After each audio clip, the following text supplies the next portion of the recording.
At the heart of Rwanda's motorsport ambitions lies its bold bid to host a Formula One Grand Prix by 2026. Yes, you heard that right. Rwanda, famous for its breathtaking landscapes, gorillas chilling in Volcanoes National Park, and impeccable cleanliness, wants to bring F1 racing to Africa. The proposed venue? A purpose-built circuit near Bugesera International Airport, just a 40-minute drive south of Kigali.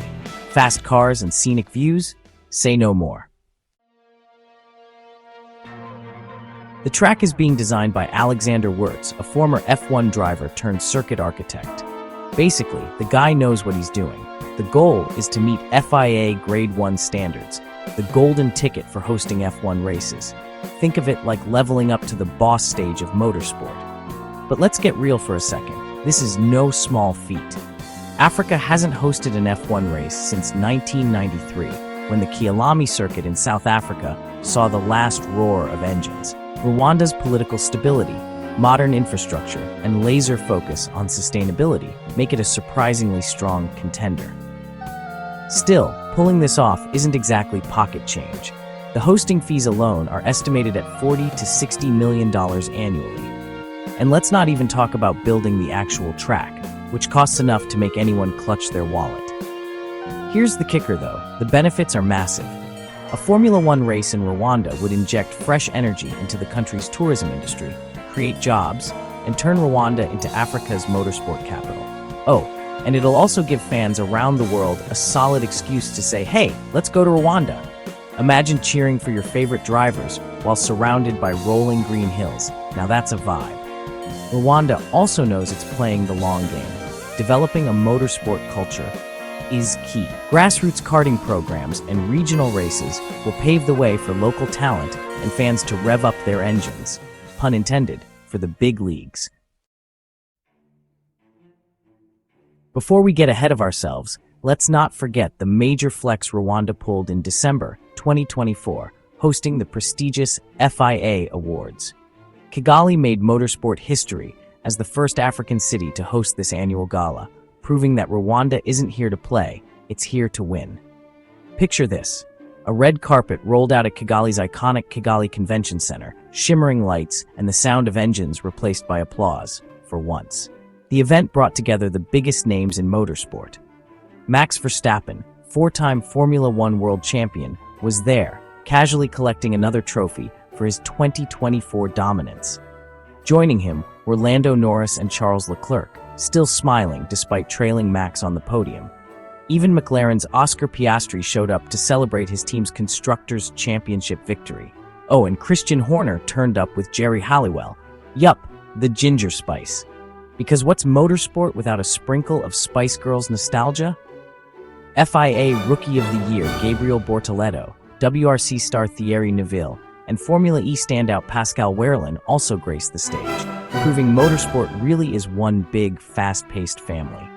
Kigali pulled it off with elegance, and if you think anyone doubted Rwanda's hosting chops, this night probably shut them up for good.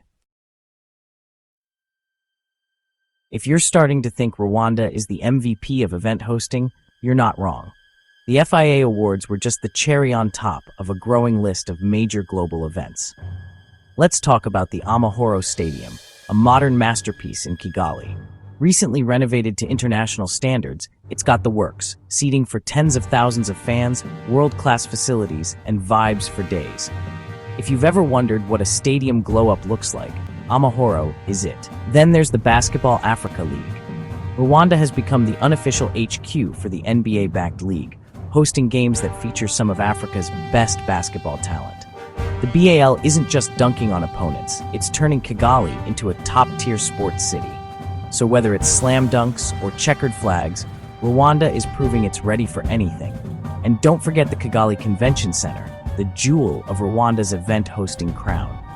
This futuristic venue, lit up like a colorful UFO at night, has become the go-to spot for high-profile conferences, awards, and well, basically anything glamorous. Who knew hosting F1 awards and NBA-backed leagues would be this cool? So why is Formula One's return to Africa such a big deal? For starters, it's been over 30 years since the last race in South Africa. That's right, 3 decades without a single F1 car tearing across African soil. Fans here deserve better. Rwanda's bid is not just a big move for the country, but for the entire continent. Africa is home to a rapidly growing motorsport fan base, and Formula One knows it's missing out on a huge market. By bringing the race to Rwanda, F1 can finally fill that glaring gap in its calendar while putting Africa back in the global motorsport spotlight. Commercially, it makes sense. Strategically, it makes sense. And culturally, it's a no-brainer. Africa is ready. Rwanda is ready. All that's left is for the F1 cars to show up, hit the track, and make history. Rwanda's bold bid to host a Formula One Grand Prix isn't just ambitious, it's audaciously brilliant. Combined with its success hosting the 2024 FIA Awards, the world-class Amahoro Stadium, the NBA-backed Basketball Africa League, and its top-tier Kigali Convention Center, Rwanda is on fire right now.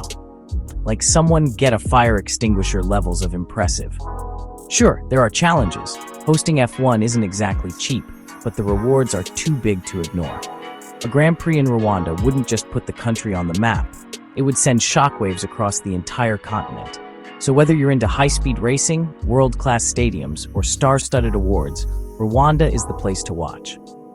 From the roar of F1 engines to the slam dunks of BAL games, this small but mighty nation is proving it can take on the world. Rwanda isn't just dreaming big, it's living it.